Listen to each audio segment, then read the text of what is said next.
The unloaded trap 3 raise is a great option if you don't have any weights whatsoever. And also if you don't happen to have a bench or a back extension to kind of anchor and brace yourself into. So let's talk about the two positions, what we're going for, pros and cons, all that kind of stuff. I tend to like this version the best just because it does encourage a good back position of tension. You can get into a low extension here. It forces you to use your hips correctly, and I've generally found this to be a better overall stimulus. As far as the movement is concerned, well, it's the exact same as if you've seen trap 3s or you've done them in the past.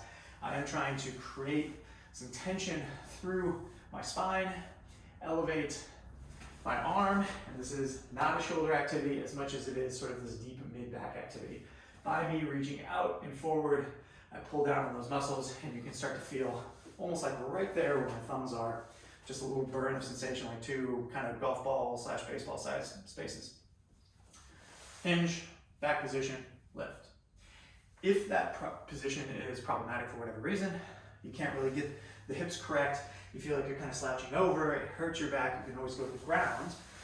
And really the only downside of the ground is that it takes your whole kind of anchoring mechanism out of play, so this tends to get a little more low backy, which I realized was part of the reason why you might not do the first one, but you can contend with this by basically just being very neutral and still raising your arms all the same. Nothing really changes. I'm still thinking about length, I'm still thinking about elevation, but I have the ability to find myself in a slightly more comfortable position.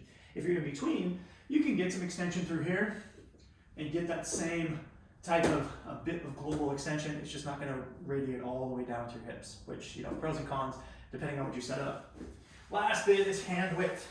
There's a tendency for folks to either go way too wide or way too narrow. You think split the difference, go for a Y, and that's going to get you into that little deep back nodule and get you the gains you're looking for.